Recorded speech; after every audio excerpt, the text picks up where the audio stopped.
welcome.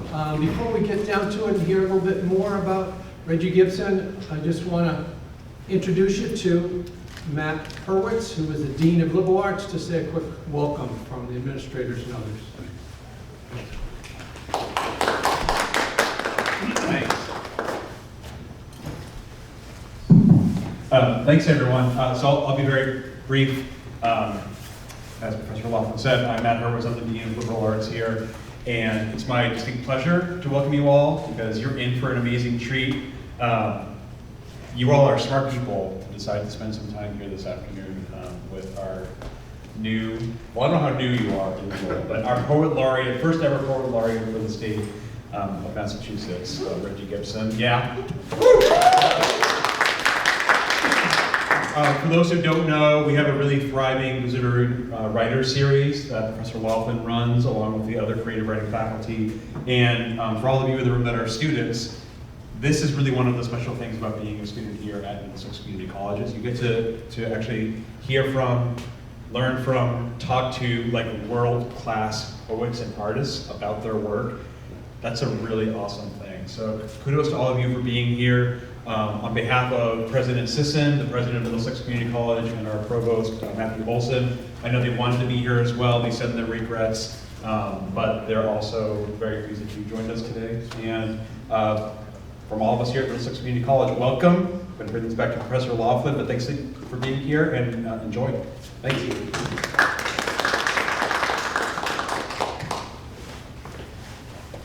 Thanks, Dean Hurwitz.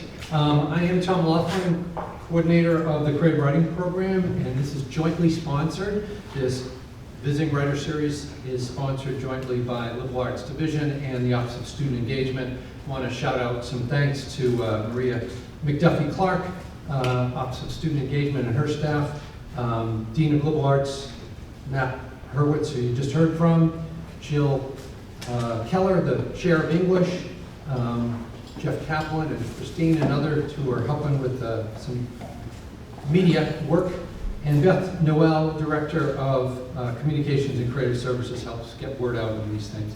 I'm really excited to have Regie Gibson here today and tell you a little about him. Poet and literary performer. He's performed and lectured widely in the US, Cuba, and Europe. He is a former National Poetry Slam individual champion, and he has been featured on National Public Radio and has appeared on HBO's Deaf Poetry Jam. His poetry has appeared in multiple journals, including the Iowa Review, Poetry Magazine, as well as the anthology Spoken Word Revolution. His full-length book of poetry, Storms Beneath the Skin, was published by EM Press and received the Golden Pen Award.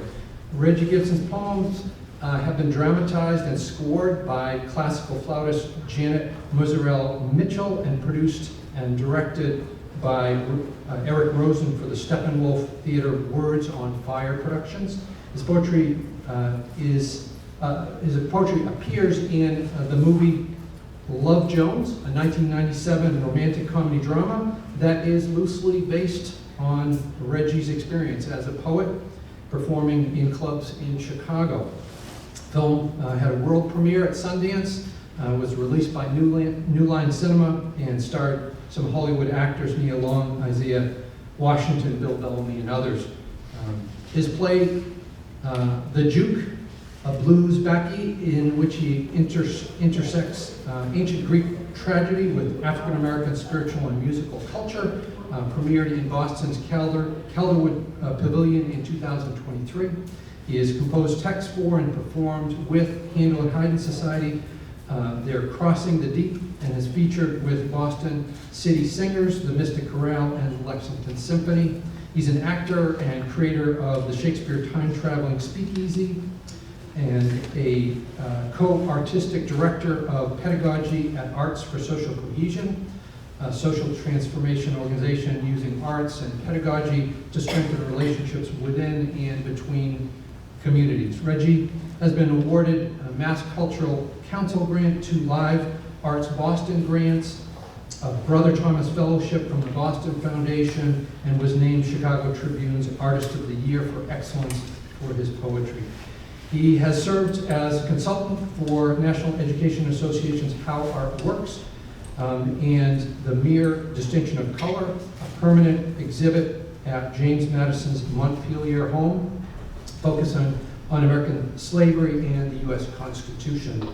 He's an assistant professor at Berklee College of Music, where he teaches courses on performance and spoken word poetry, and instructor at Clark University in Worcester. He serves on the boards of the New England Poetry Club and Grub Street Writers, and his website, if you want, is regiegibson.com. Last year, after many years of advocacy by Mass Poetry and New England Poetry Club, finally the governor established the position of Poet Laureate of the Commonwealth of Massachusetts, as was mentioned, and that role is one that is meant to promote poetry and creative expression, foster social cohesion, and serve as an ambassador for the arts across the state. It was an exhaustive search. Over 100 candidates applied, and Regie was selected and appointed by Governor Healy last May. When appointing him, Governor Healy stated, "Regie Gibson is a talented poet with a proven commitment to community engagement and a deep appreciation for the history, beauty, and resilience of our state and our people. He sees his poetry as a means of bringing people together, finding common ground, and building strong communities." And speaking of Regie's work, the best-selling novelist Kurt Vonnegut wrote, "When you perform, you are supersonic and in the stratosphere, where you can see that the earth really is a ball, moist, blue-green. Regie, you sing and chant for all of us. Nobody gets left out." Please help me welcome Regie Gibson.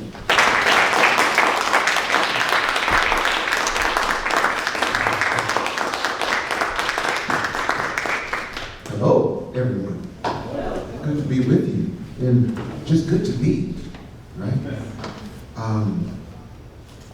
Professor Laughlin, thank you for that introduction and for everything we do for this community and beyond. I can attest to that.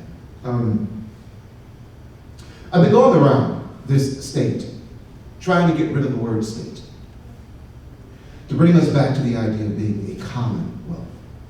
That is a word I'm attempting to promote in my poetry evangelism, right? State represents many things, it's fine, but state also is the root word of the word static, stasis, something that does not move. And we need a state that expands and moves and responds to our citizens. And so commonwealth, for me, captures, I think, our aspiration, what we really are, a body of individuals convening to bring together into the common space our various wealth and richnesses that can enrich the Commonwealth and enrich everyone who is a part of it. So that has been part of what I've been telling folks. I'm the Poet Laureate of the Commonwealth of Massachusetts, keeping that focus for me and hopefully keeping that focus for us. I come from, my family came up in 1967, 68 to Chicago. We happened to get there just in time when the cities were burning down. I grew up in a part of Chicago that has a very French name. Perhaps you heard of it. It's called Les Hoods. Les Hoods is a beautiful place to grow up to if you love the music. And being immigrants from the South, from what we call the virulent racism of the South to the somewhat less virulent racism of the North, was quite an experience. And the first thing, of course, immigrants do is they set up places to eat, places to worship, and places to hear their music, right? And it just so happens that churches tend to fit all three of those. And so if you were to walk through Les Hoods, what you would hear is this beautiful music that rolls out of these houses of worship. And every now and then, what begins to happen is you walk past one place, and then there's this voice that comes out and it grabs you by the ankles, lifts you up, and shakes all the change out of you. Now, where I come from in Les Hoods, when a person has a voice like that, we don't say that that person can sing. If I have any ADOS in the house, that is African-American descendants of slavery, you'll know this. We say that person can sing, okay? Not that they sing, they sang. They get into it and tell it slant, as Emily Dickinson might say. They make you part of it, and you can't help but give yourself over to it. Likewise, when we run into an individual who has, certain je ne sais quoi, right? An indefinable something. We don't say that person has a thing about them. The provost has already, the vice provost has already told me you're smart, so we don't say a person has a thing. What do we say? A what?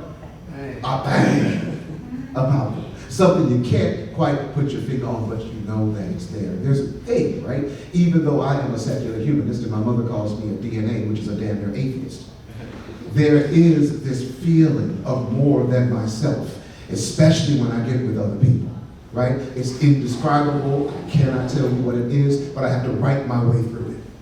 And so what I'd like to do is to maybe get in connection and talk about that thing which connects us, which many of us feel and we can't quite explain it. So I'm going to teach you how to speak English, which is the African-American way, the right way. And when I do like this, all you're going to know how to do it. When I just go, that thing, be thankful for that thing. Can we try that together? Let's try it. That thing,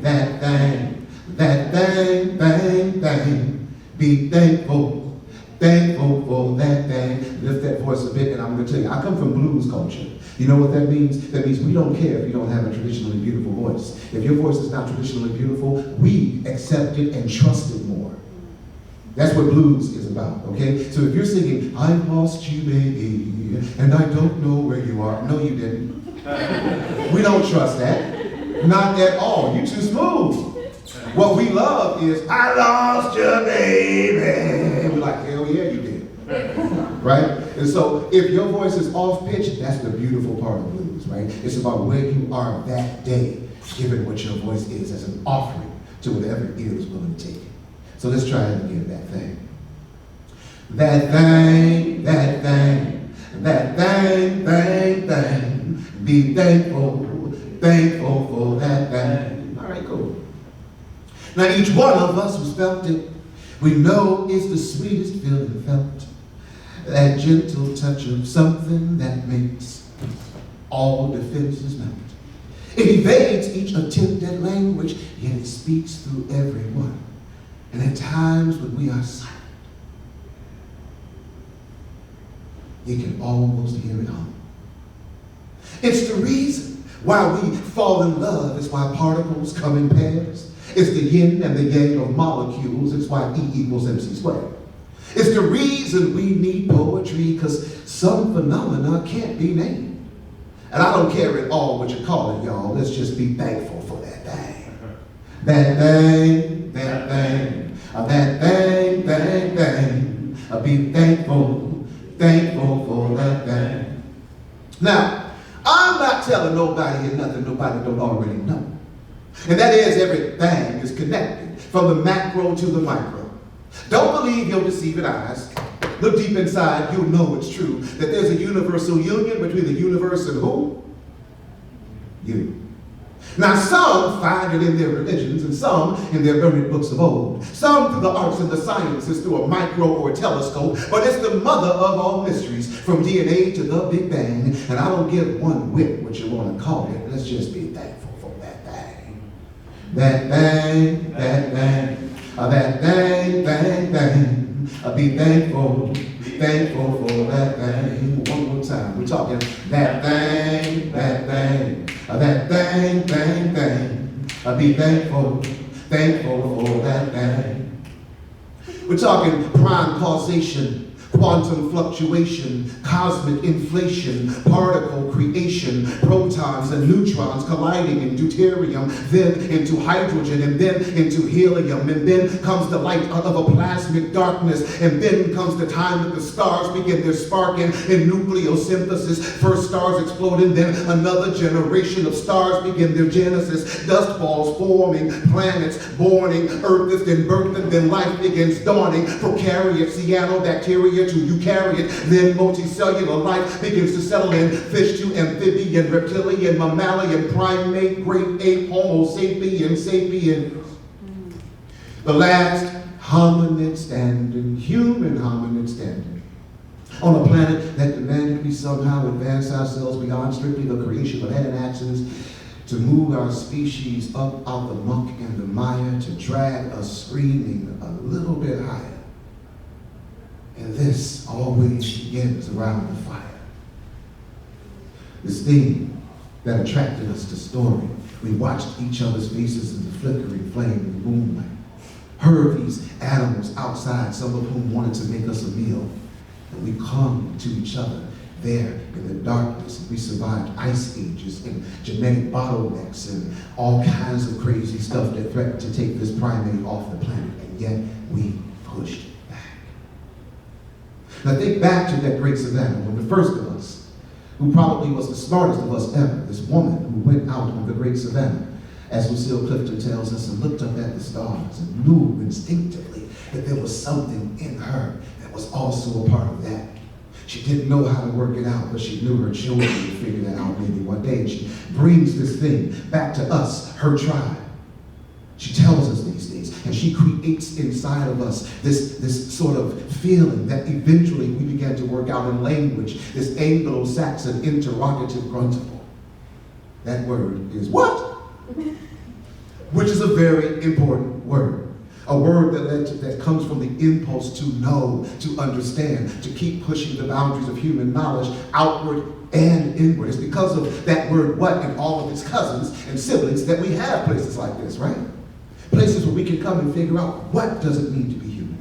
What is over that next horizon? What time is lunch, right? Real important questions that we have to figure out. And as long as there's another what in a human mind that wishes to engage with it, we will always push that boundary forward. So when I do like this is the next time I'm going to have you participate. I just want you to do something in honor of that first woman who taught us to wonder, and that word she gave us, that word what. So let's try that. 1, 2, 3. What? Okay, so some of us have what we call RDD, which is rhythm deficit disorder. So I want us to maybe think about this for a minute, but don't think too long. React. So let's try that. 1, 2, 3. What? Yes. Now that, I want you to lift that up just a little bit higher. 1, 2, 3. What? Now, I want you to give the tone that you just heard, I don't know, Kendrick Lamar or somebody just dropped some bars. And you're like, right?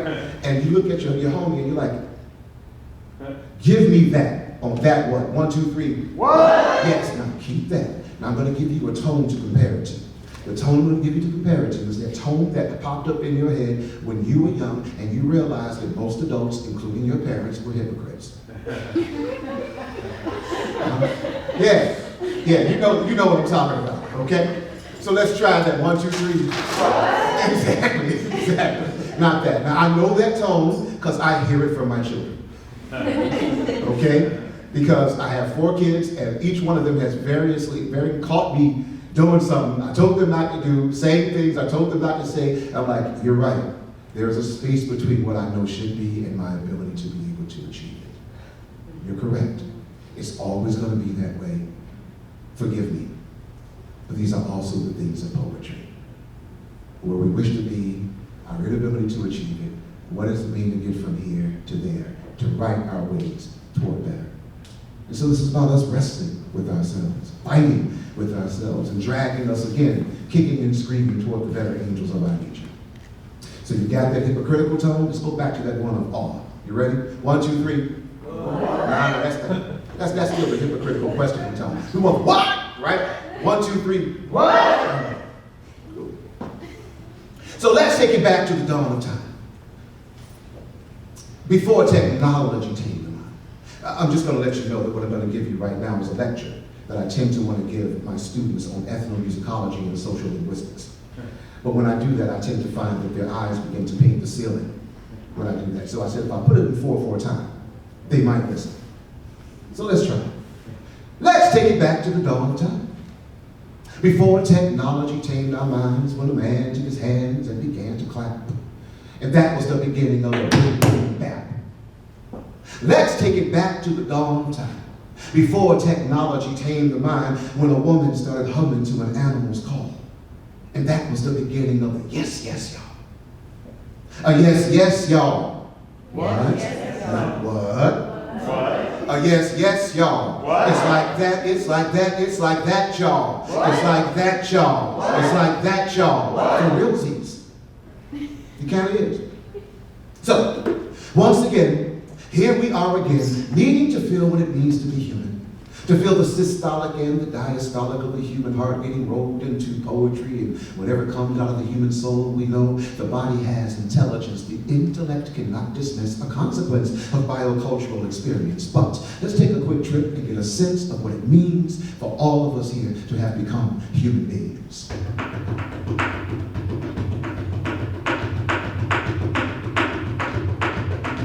Back in a time that we cannot recall, our ancestors drummed in the hum of night. Under these same stars, they believed were gods, shining down as they danced. By the firelight, their bodies started moving, voices started grunting, imitating animals they knew they would be hunting on the next day to provide sustenance for their tribe. This was a ritual intended to recognize that life is born of death. Like sunrise and sunset cycles from east to west, the drums would beat, feet began to step, moving from right to left, the men leapt as the chants began to rise from the women's feet. This is why what we do calls the blood. It's been this way since we crawled from the mud, an ancient thing banging in the body and the mind that we've been grooving to people since the dawn of time. So check it, let's take it back to the dawn of time. Before technology tamed the mind, a man took his hands and began to clap, and that was the beginning of the boom, boom, bap. Let's take it back to the dawn of time. Before technology tamed the mind, a woman started humming to an animal's call, and that was the beginning of the yes, y'all, a yes, yes, y'all, yes, yes, y'all. It's like that, it's like that, it's like that, y'all. It's like that, y'all, it's like that, y'all. It's like whether Irish or English or Spanish, Danish or Swedish or Polish, Russian or Turkish, Italian, German or Kurdish, Japanese or Assyrian, Javanese or Armenian, Portuguese or Hungarian, Hebrew, Zulu, Bavarian, no matter the tongue you speak, languages have a beat, the body instinctively translates into music. See, what science has found is we are creatures of sound, and our ears need to seek rhythmic patterns in human speech, like the words I'm spitting, hear the rhythm that's in them, even before you get a hint of any content I'm kicking. You first think nothing of it but the verbal percussion, drums inside of you, and then your blood begins rushing. Your pulses get to throbbing, your head might get to bobbing. You feeling the effect of what the rhythm has been plotting. It's gotten you to synchronize your alpha waves and realize that rhythm's more than musical, but structurally underlies each and every atom to plasma scattered on Saturn. Every stage of matter is organized in some kind of pattern, which is architectonic, because everything has a tonic, everything has a cycle, everything has a phonic life. Depends upon it.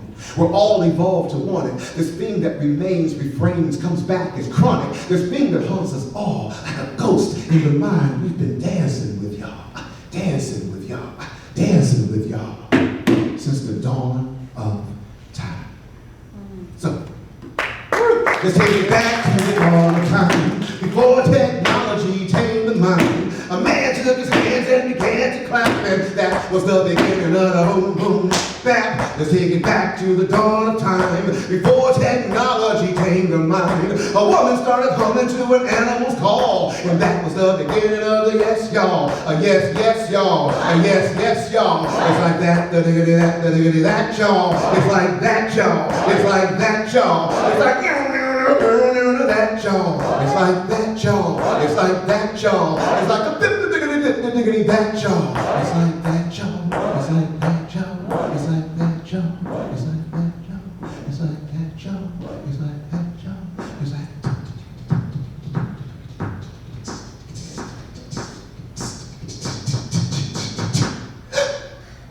it's like that. Yeah.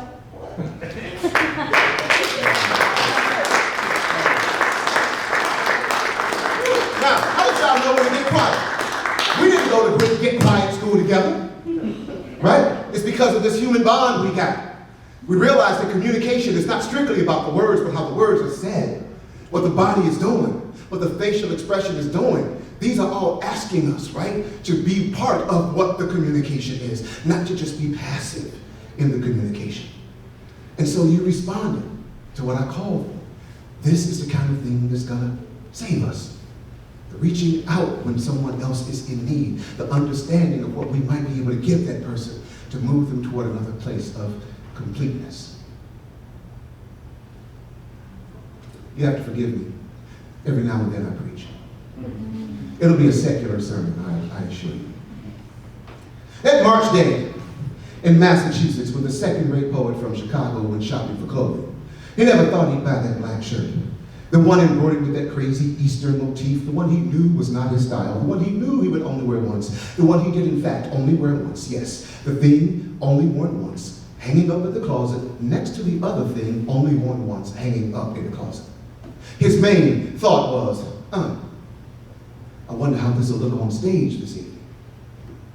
He was vain that way. Likewise, when she of Belmont, Massachusetts, wore that cleavage-clinging pink halter top, an ultra-tight pair of black pants. You know, the outfit that screams, damn it, I'm a feminist with a master's degree in education and I demand that men respect me for my mind. Yeah, that one. She was only dressing for a comfortable night out with a girlfriend who ended up flaking on her at the last minute, leaving her to go out alone. She'd never been out alone. She'd never been to a poetry reading before, and she almost didn't go this time, but then she did. She surprised us that way. Now, they did not expect to meet, much less fall into one another and begin to walk that razor blade thin spiderweb frail bridge built between two people on the verge of finding one another interesting. He was a man who had a rather profound liking for the ladies, like all of them. But he was also profoundly shy about women, especially that night.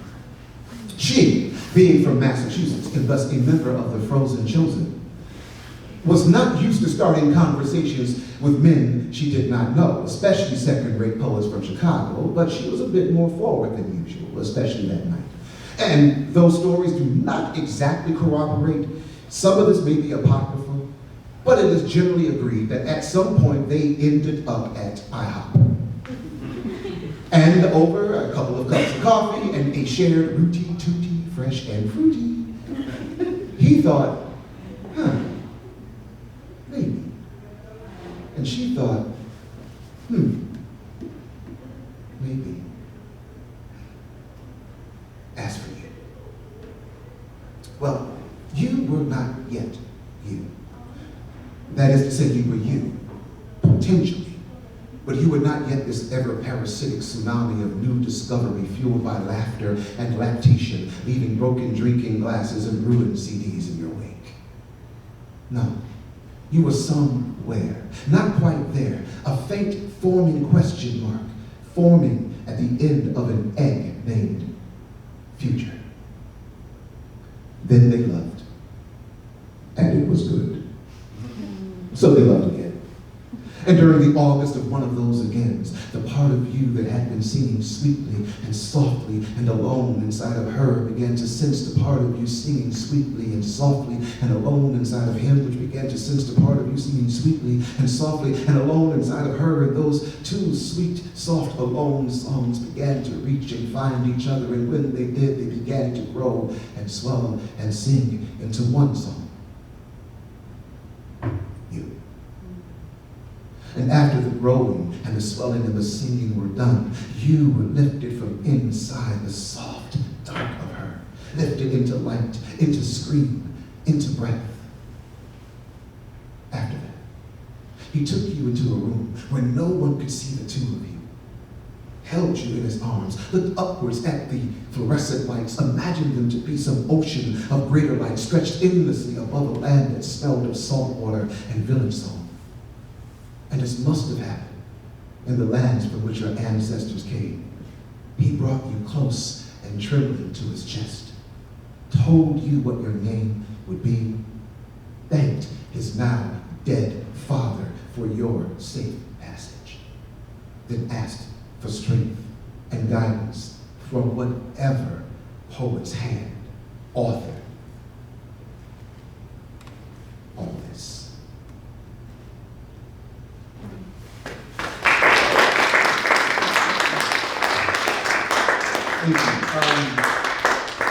My wife and I, we just passed 25 years of marriage.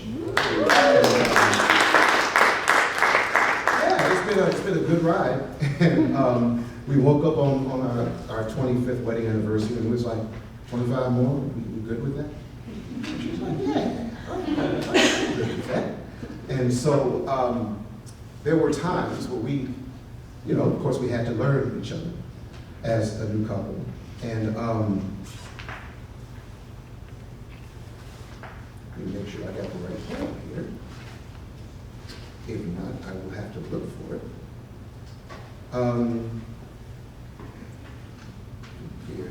Yep. And with that learning each other, we used to ask, why are we fighting so much when it comes to like raising the children? Like, what's the deal with that? And I was like, well, let's think it through. See if I can find that piece for you. And in thinking it through, it was, we realized that we had two very different upbringings. I, as I told you all, am from Lakewood, and I'm a black man. My wife is unblack, and from Lexington, a very different place. I had to go through 3 gang territories in order to get a high school education. She had to walk 3 blocks. She comes from a family that has 2 homes in 2 different states, with some inherited wherewithal. I come from a family where we grew up in an apartment on the west side of Chicago.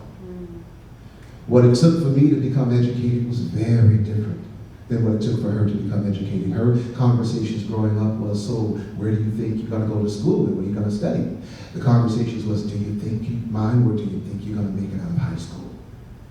Very different conversations. So when we found each other, by the miracle of however people find each other, we had to understand that when you were seeing, the America that gave you the hand was giving some of us the finger.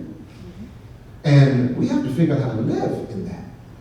And so I began to put down, how am I going to explain to her what it means for me to be a father, to have children who are, or boys in this case, who were going to see themselves as black, and the world would as well. And how do we deal with that? And so she thinks, or thought I was a tough dad. I says, I'm Lexington tough. Okay? I'm not tough from where I come from. Okay? And so in writing things to help her understand, I gave this poem to her to help her better get me. And she said I should read this to you. So, black fathers. To be a black father is to fear you will outlive your children. It is to know that your sons will be mistaken for guns. It is to want to cut the hoods off of their hoodies, rip the do-rags from their skulls. Black fathers know that their daughters, no matter how formidable their intellects, still need them to say they are beautiful and loved in a world that hates their skin, a world that tells them to keep their thick lips tucked in. Black fathers are too aware of how history haunts this country, that it is a specter so terrifying to look at that most whites won't. So he watches them as they run from and deny it, hide inside of a frail patriotic nostalgia and a fragile misremembrance. Now, turn your eye to the black father and his unblack wife during a traffic stop. Know that he feels the overseer's whip lashing behind the cop's eyes and can see the words nigger and nigger lover burning on his tongue like a flaming cross. See the black father tell his children not to move as he keeps looking at the officer's weapon-petting hand, stroking the gun handle as though it were a dog, frothing at the mouth, straining in anticipation of being unleashed on the threat. The black father's advanced degree and educated diction cannot quite keep him from having to come.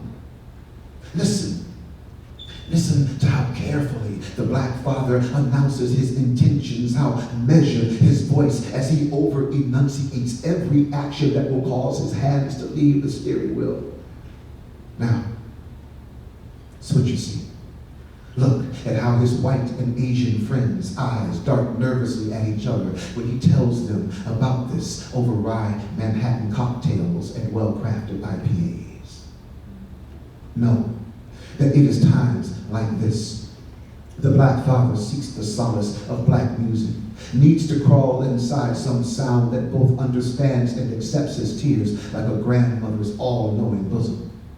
This is when the black father gives jazz to his children, exhausts himself telling them that it is a metaphor for how they must live, how they must improvise on the tune they were given, that how when they dance their black feet must never miss a beat, for there are those trying to trip them up and find them guilty of their own falling.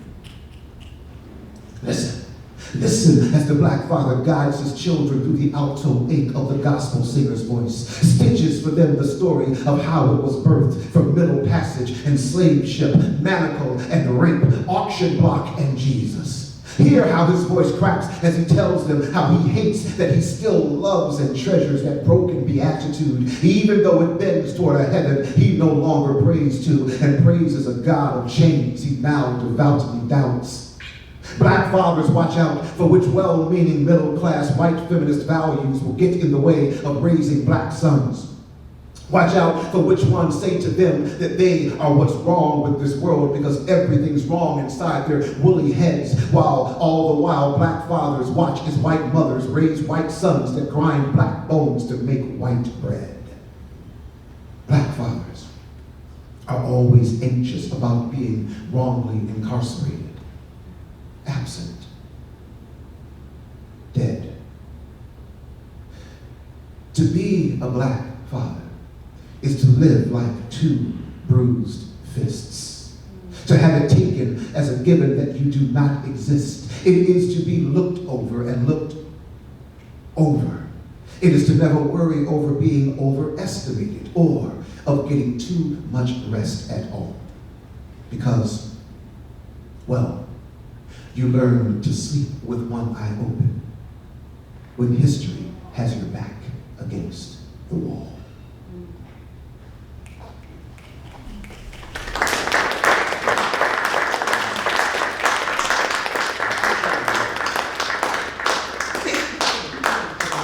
Huh? 10 minutes or something? Okay, all right. And part of the things I love about being a poet of the Commonwealth is I get to promote other poets of the Commonwealth. I get to speak about who they are, what they've given us, what breadcrumbs that they've left us that can lead us back to our better selves. And I brought two with me today. And the first is from one of the Poet Laureates of Boston, the second, and that is Danielle Letters, who, I don't know if you knew her or not, but if you did not know her, as I say about all great poets, if you did not know this poet, your life is impoverished. You need to seek their work out. Danielle was a person who really turned me on to what it means to write about history, to try to put yourself in the center of things, and to really do the research, to dig deep, to find out these things. And this is a piece of hers I've been reading and I love to read. It's by it's about an American boxer, but it's so much more than that. Notice how she uses it to talk about who we are in this culture. The piece is called "We Eat Cold Eels and Think Distant Thoughts." We eat cold eels and think distant thoughts, said American boxer Jack Johnson, glistening like a fish to the newsman who asked him why white women were drawn to black men like him. What is it like to eat cold eels and think distant thoughts? What is it like to be a black man who eats cold eels and thinks distant thoughts? What is it like to be a black man who thinks to say we eat cold eels and think distant thoughts to a white reporter in early 1900s America who wishes to reduce them to meat, to red, to the sexual?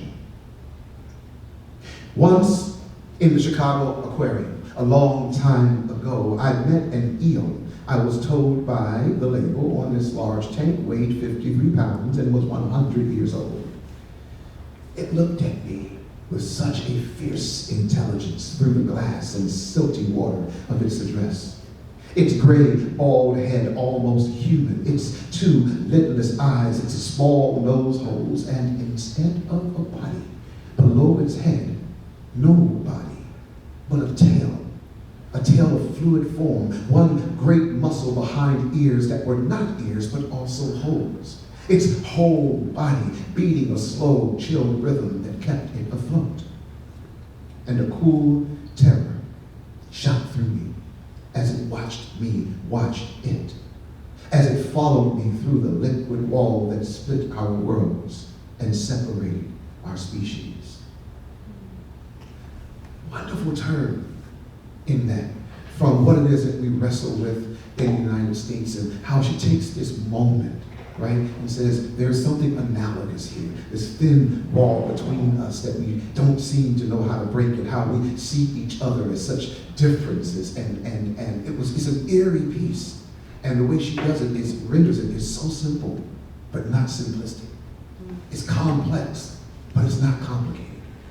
You get it, and it says so much about us. The last piece from someone else right now that I'll read you is from Charles Coe. Charles Coe is another poet who died within the last year. Between 25 and 26, we lost like 5 Massachusetts poets. And I've been talking about the pain of that, because when we lose a poet, we lose a language.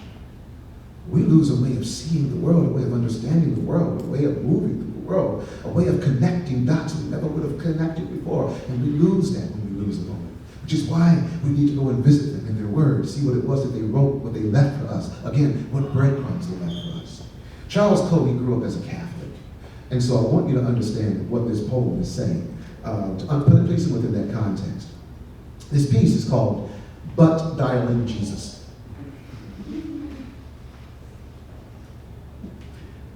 There was a time when voices emanating from my past would have caused concern.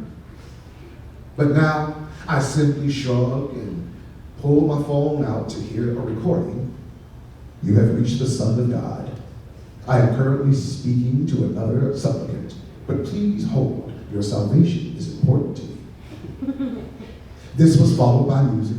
I expected celestial choirs or maybe an elevator-friendly version of My Sweet Lord, but was instead treated to acoustic Delta blues guitar, interrupted after a few minutes by the voice of himself, greeting me by name and asking how he could serve. I was startled, didn't really expect to get through. What's the one true religion? I asked, flustered just to have something to say. All of them, he replied. None of them. I was taken aback. What? That's it? That's it, he said. Follow the golden rule, leave the campground cleaner than you found it. Anything else? I have a lot of people on hold. I had nothing and mumbled my thanks. He said, go in peace, and broke the connection. I put down the phone and stared out the window. The guy across the street was clearing snow off his sidewalk. Never really liked that dude. But I grabbed my shovel to go and lend him a hand. Get that turn, right? The idea of what it means to be better is to transcend your own hatred. These little acts that can bring us back to one another, these little things of what that means, right? And not the idea that this is about necessarily his idea of an embodied or disembodied transcendent, but the idea that what does it actually imbue in you to go and do for someone else, right? And without his voice, we don't have this moment quite this way. Without Danielle's voice, we don't have that moment quite that way. And that's why it is so difficult to lose a poet. I'll have one more piece, and then maybe a Q&A. Let me see, because I had to scurry away from something. I'll see if I can get back to that. I grew up loving music, and the person who I grew up really loving who was Jimi Hendrix. Anybody here know the works of Jimi Hendrix? Okay. You should learn the works of Jimi Hendrix. I love Jimi Hendrix because he was, one of the things is, I love the rebelliousness, but I also love the fact that this was the first, like, heterosexual black man that showed me that I could, like, wear tight pants, high heels, and a boa. You know what I mean? And be all good. And we are now again in a time when America is about to celebrate something. It's 250th. But there was also a 200th. And some of us in this room were actually alive during the 200th celebration in 1976. This is a late recollection of that.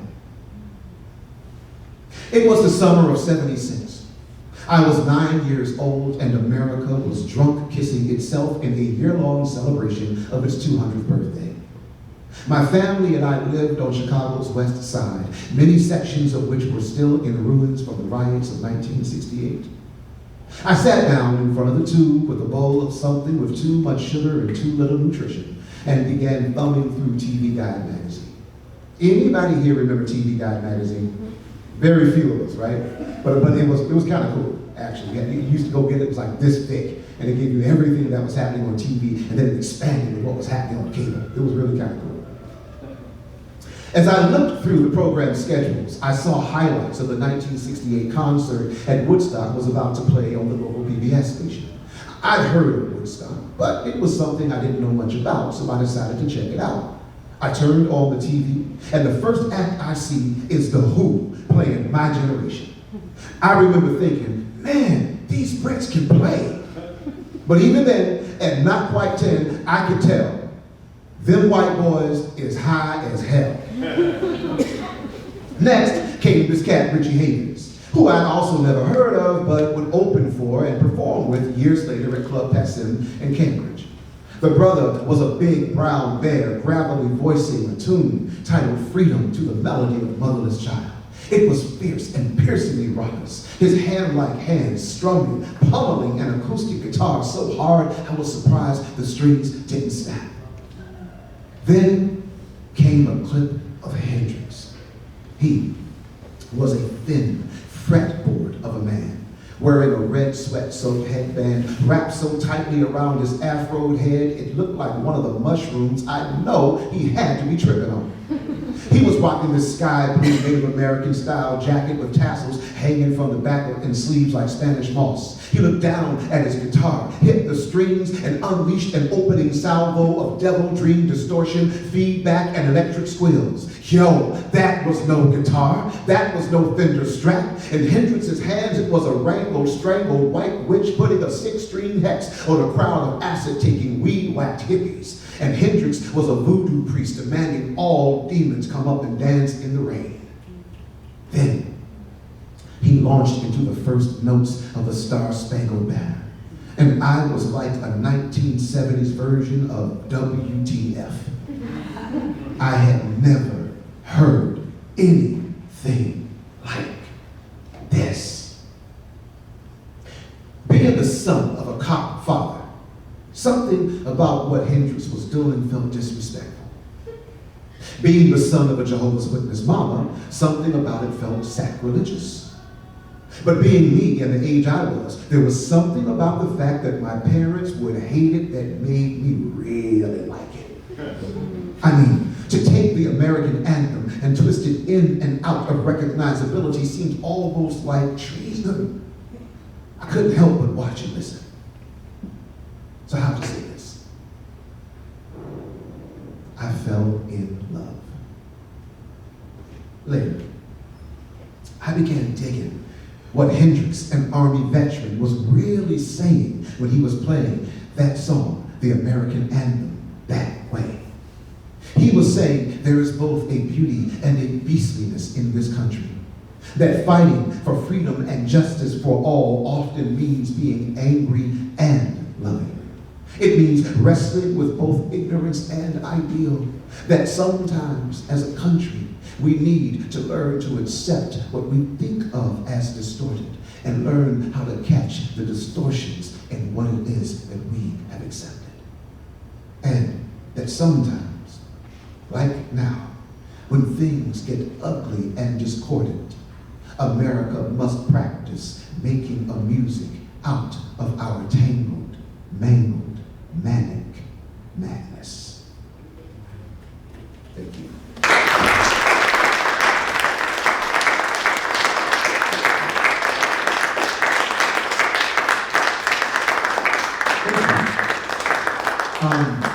Question? Q&A. I may not have any A's for you, but I will respond. So, let me see armpits, people. So I always tell my students, give me armpits. Yes. You're from Chicago, you're away from Lexington. What made you decide to stay out here versus Chicago? Well, I always liked the East Coast. She had, she's a teacher at that time, now she's an administrator, so she already had a house, a job, and she was living at a home here. She was stable in one place, whereas what I did, I could move around. I just needed to have access to sort of an airport that was international and schools. And so that could happen anywhere. We looked around in the United States to figure out what places between Chicago, between Illinois and Boston, Massachusetts were good for women, and we came up with two places. And of course, Massachusetts was one of the highest ranked, but then there was also Ann Arbor, Michigan, and other places like Philadelphia. And we decided, okay, well, her parents are here, we're getting older. She had a very close relationship with her mom. I do not have a close relationship with my mom at all. And we understood that when we were having children, that proximity to grandparents who could be loving was going to be important for both of us, but also for the children growing up. So we factored all of those in, and we decided, yes, I'll pack up and I'll move out. It's been, what, 26 years now? Something like that. So, but I live in Lexington. Well, you can live in Lexington for 40 years and somebody will say, welcome to the neighborhood. You know? So, but yeah, thank you. Any other questions? Yes, please. How did you get into spoken word? How did you discover that this is how you wanted to show your work? You know, thank you. That was one of those things I think took me on from a very early age. My great granddad, who I knew, and my great grandmother, coming up in, being in Mississippi, is an agrarian culture. So you get to know more and more of your greats because there's less space between the generations because people tend to have children earlier. So my great grandfather was illiterate. He could not read, he could not write. But he was the person who was the caller for when out in the cotton fields, and also the caller, which is the person who makes up songs in order for people to hit the spikes on the railroad. So because he could not read, he could not write, he would have to make up poems and verse and song as mnemonic devices to trigger memory. And so I trace back the forensics of that moment, and it goes back to me and my brother being in the home that he built in Mississippi. I was about 7 years old, my brother was 6. And my great-granddad was making bacon, right? He had killed a hog, cured it, all that stuff, and so he was making bacon. And while he was making bacon, he was singing one of his songs. And the song is, I am working now, all day long, Lord, here comes the sun, traveling tracks of sky, whoa, oh, Lord, Now, the whole thing about that, right, is I hear him singing, that reaches me, but he was making a poem and he didn't really know it. Here he is making this connection between the train coming down the tracks, and you can envision like the light, right, on the end of the train, and the sun going up. So he was making a comparison. And then he superimposed that the sun was a train going up the tracks of the sky. So he was making all of these metaphors. But if I had come to him and said, no, great granddad, what you was doing, she was making a metaphor, a comparison. He'd be like, I was just singing. Right? Now, at the same time that he was singing that song, my great-grandmother, who was a very religious individual, this was a person who always joked about she used Jesus or the good Lord as punctuation. Okay? It's like, how you doing? I'm doing how God want me to do. Seriously, she was kind of like that. You ask me what time it is, it's always Jesus 30. You know what I mean? And so, but she was in the front of the house this morning, shucking peas or whatever, and she was singing one of her spiritual love songs. I want Jesus to walk with me. I want Jesus to walk with me. All along life's pilgrim journey. I want Jesus to walk with me. And what happened at that moment, and we had always heard her singing that song, we had always heard him singing that song, his song. But at this moment, both of those songs kind of came together. They came together. And I can't do it justice because it exists as a fragment in the mind, but it was kind of like, I want Jesus, walk with me, traveling tracks, oh Lord. And I turned to my brother, he turned to me, and we were both like, whoa, we knew something had opened up at that moment.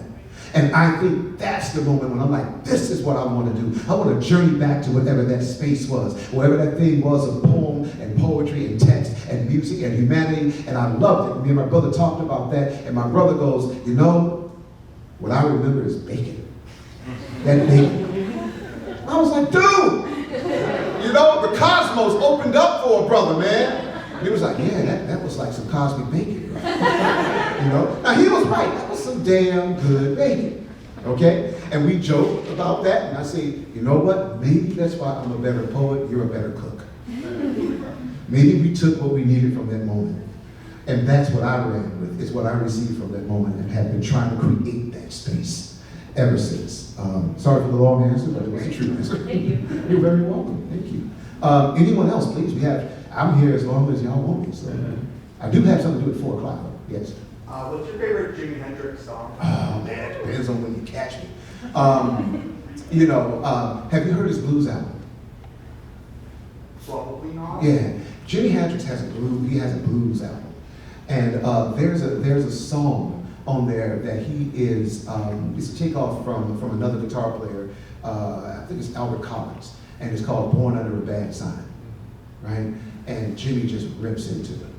And then he also has a 12-string version of "My Train Coming." I hear my train coming. And he has 2 versions of that, right? One is his 12-string, sympathetic string, you know, resonant version where he's singing it. And then the other, I hear my train coming, is just rips the jams out, right? And every time I hear him playing with the band of gypsies, you put on anything, because he went through like 3 iterations of bands. But when I hear, there's this funky piece, right, called Who Knows, right? And it's just killing it. And when you on that album, listen for this one, listen for that one, and a piece called Machine Gun. Machine Gun. It's happening at the time of Vietnam, and he's sort of narrating, and what happens is Hendrix just rips into these guitar riffs, and these guitar riffs are taking off of some of the songs he had to sing when he was an Air Force Ranger, when he was in the Army, in the 101. And it's just, you hear how he's bringing those riffs back through. And then he does this thing where he imitates like bombs dropping, right, with his guitar. It's an absolute freaking tour de force, right? A tour de force of that. And this is what you hear, it's just coming through. It's just pure, like straight up rock, just giving it to you. So, you know, it depends on when you catch me. Sometimes, you know, if I'm in my cups and I've had a bit too many adult juice boxes, you know, I might put on Axis Bold as Love, you know, that album and just trip on it for a little while. So, several, depends on how you catch me. It's like if you ask me what's my favorite Shakespeare play, it's like, that depends on how I'm feeling and what age you catch me. You catch me when I'm your age, I loved Handel. I had issues with my mom and my dad, so I loved Handel. Later on, you know, the first one, of course, that got me being a horny 13-year-old was Romeo and Juliet. You know, later on, right, you know, try to build a career and think about how I'm going to move through the world. Macbeth took on new meaning. Now I have 2 daughters, and I seem to never be cool with both of them at the same time. So King Lear is really talking to me right now. So it really does depend with anything. What time are you entering my life to determine which piece of art is speaking to me, right? But I do have a manuscript I'm working on this about Hendrix. It's called Footsteps Dressed in Red. Footprints Dressed in Red. So I've been breaking it out lately to sort of revise it.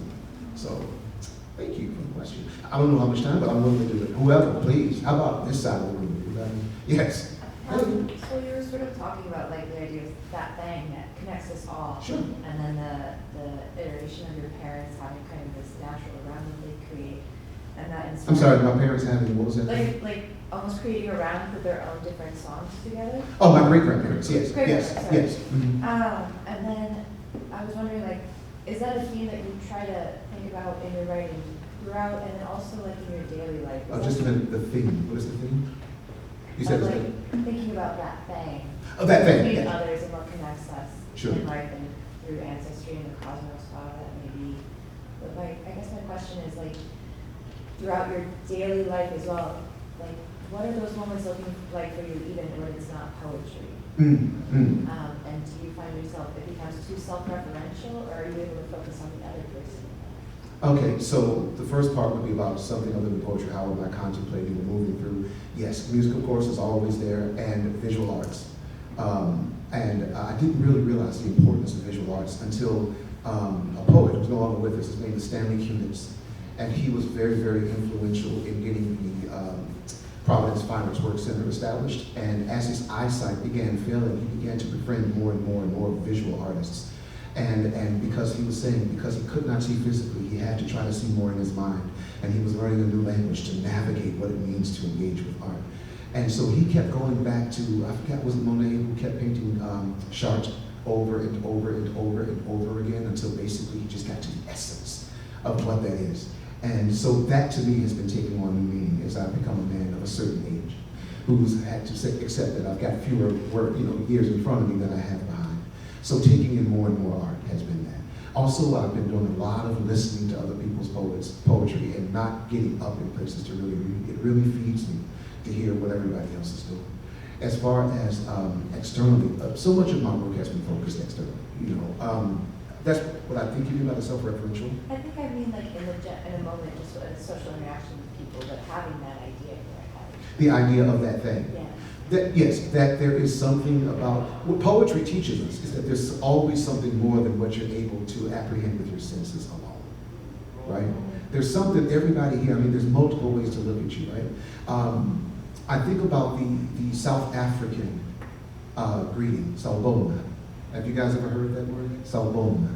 What's connected to that word, Sawubona, is I see you, I greet you, but it's not just you, it's all your ancestors, all the things that have brought you to this moment, honoring what your experience has been. It's the understanding that you're not just a matter of flesh and blood, but you are also a concatenation of experiences and a confluence of many things. And so attempting to recognize daily that what you're looking at is not the only thing there is to see, and that every person who you see is also more than what it is that they're representing.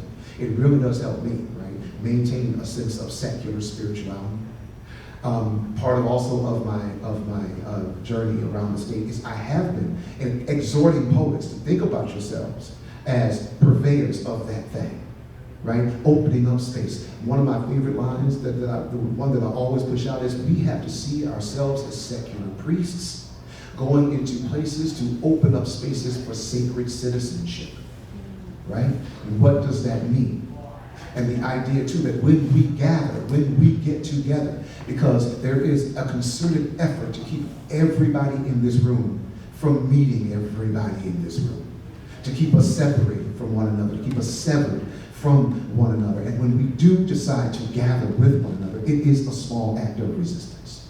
It's an act that says, you cannot take my humanity from me, because what it means to be me is to also understand what it means to be you. And when we do this and we listen to each other, we create something, that thing perhaps, that moves between us that can't be so easily taken away by someone's law or someone's decree or someone else's belief why we shouldn't be who we are. Does that make sense? It made sense to me, but I don't know if it made sense to you. Okay, great. Thank you for opening that space. More people, please. More questions. Comments, queries, whatever. In the back, and then this person right here. Yes, please. Hi.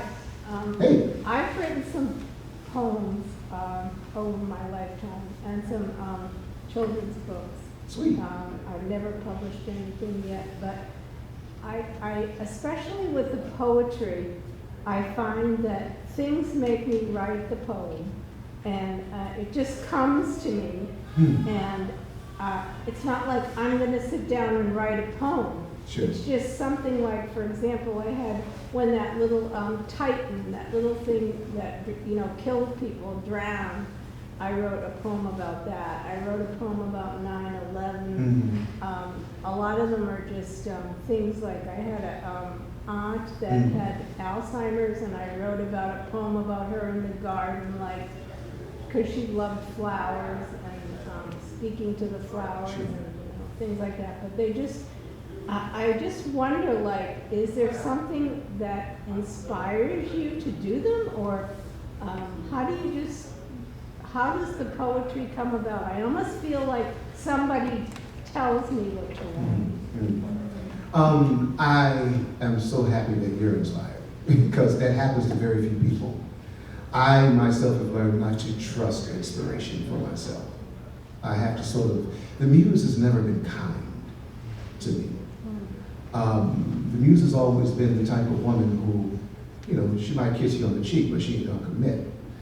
You know, type of person that'll give you 6 digits of a 7-digit phone number, and then, but no area code. You know what I'm saying? You're like, I want to see if you really want me, you know? And what I find is that once I begin to move in the direction of trying to bring these various tributaries into a river of thought, that something begins to push me at the back and says, okay, keep going. Okay, keep going. Okay, keep going. And that's how I think it has to happen for me. I have exercises where I try to sit down every day and go through it and do stuff. Go back to poems that I've abandoned and see if I can refresh them and bring something else out of them. See if they need to be something else. Maybe it's sucked as a poem, but it could be better as a song. Maybe it was not really meant to be this long. Maybe the first 12 lines is where the poem is happening. For myself, I really feel most connected to my poetic self when I'm in the editing and revision process. And but it doesn't work for me to receive it that way because I've come to distrust it for myself. I know that that's for me. It's an unorchestrated cry when that sort of comes out, right? But I'm like, if it's going to be something that I think other people can really grab onto, I need to shape it in a direction, and that's the only way I know what kind of writer I am. Is based upon what it is that I choose to keep and what it is that I choose to throw away, what it is I choose to edit, how I choose to revise. I've always been envious of people who could receive it, you know, and maybe they're just more open to receiving it and have a constantly probing, questioning, connecting mind, you know. And I've never been that type of person, but I've always been envious of folks who was able to do it. Think about Jack Kerouac, and you go out to his school and disembodied poetics. And you have people who can just start with something as a halfway and then just complete it like on the fly, like they're channeling something, you know? And I always love when I see people who can do that. I've just never been good at it. Not at all. Thank you, though. And yes, you had a question or a comment or? I was going to ask, when you were in college, what was like the poet that influenced you the most, like your style, and then compared to now? You said my style? Or just like your general, like how you wrote or what you wrote about. Oh, would you be asking for like poems people to go check out? Yeah. Kind of, sort of, okay. I always go back to Pablo Neruda. Pablo Neruda is a Chilean poet, who was Poet Laureate of Chile. He was a Nobel Prize winner and a person of infinite poetic gifts.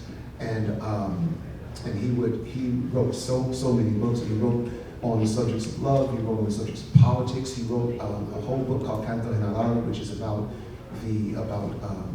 basically it's about the birth of South America, right? And what that is. And so he's a person I constantly go back to. Another person is Wisława Szymborska. Don't know if you know who she is, but she's also a Nobel Prize winner. Her thing, she survived, of course, in World War II, and her way of looking at the world is just so sort of refreshing. And so I go back to her. Recently, I've had a new respect for Langston Hughes. Okay, Langston was not ever really one of my favorite poets whatsoever, but he was one of my favorite literary characters because of literary person, just because he was a hustler. He was constantly writing, putting stuff out there, and he was writing in multiple ways. He was writing plays, novels, novellas, children's stories, poems, songs, all kinds of stuff. So I would recommend a person like him who was on his hustle but wrote in so many ways. But Langston always wanted to communicate to the people. If you want to know what Langston was about, read about the people, read his poems. If you want to know about him personally, that's when you go to his memoirs, right? You know that. Another person who really influenced me, because she was the Poet Laureate of Illinois, was Gwendolyn Brooks.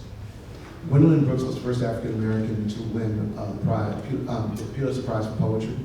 And she came into our 3rd grade class. And she came into our 3rd grade class and she brought one poem with her. And it was a poem by Carl Sandburg, and it was The Fog.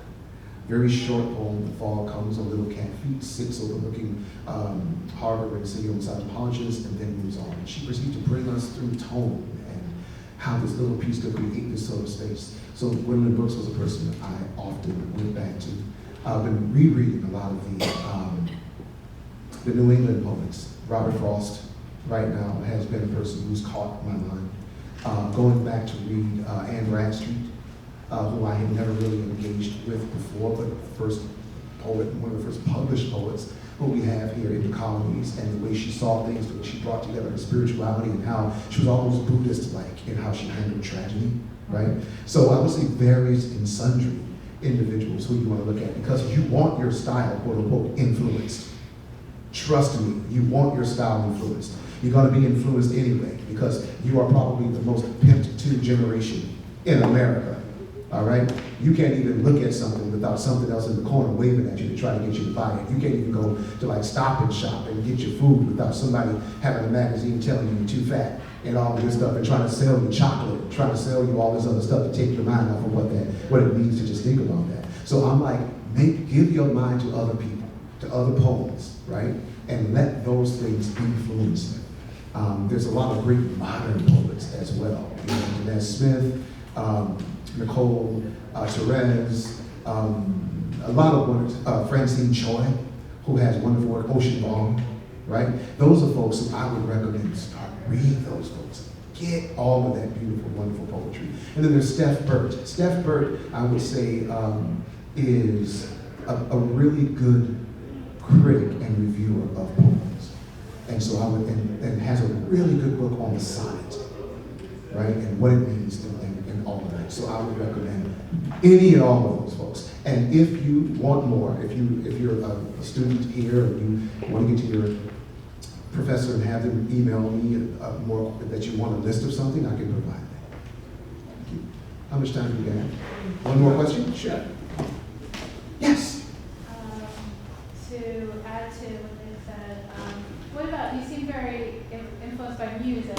Yep. Do you have any musicians that you love their lyrics, that you read their lyrics? I would, well, yes. In thinking about that, well, of course, Leonard Cohen, who I absolutely love, what he wrote.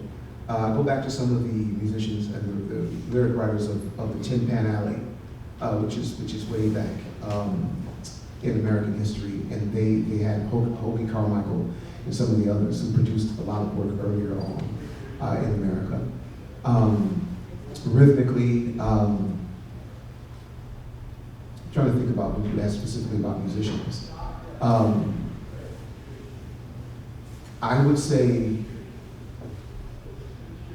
I do like much of Kendrick Lamar, even though I don't really quite understand him often. Sometimes, I have to turn off my critical mind when it comes to this and understand that there's a musical component to it as well that also helps to drive the content.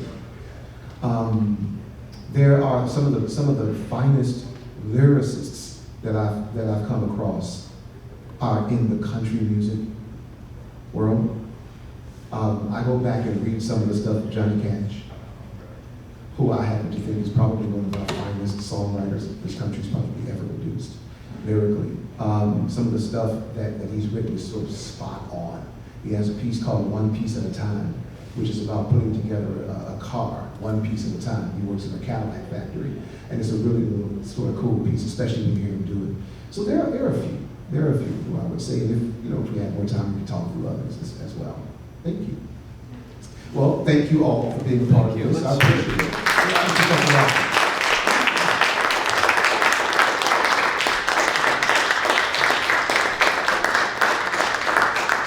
And let's hear one more time for Regie Gibson with a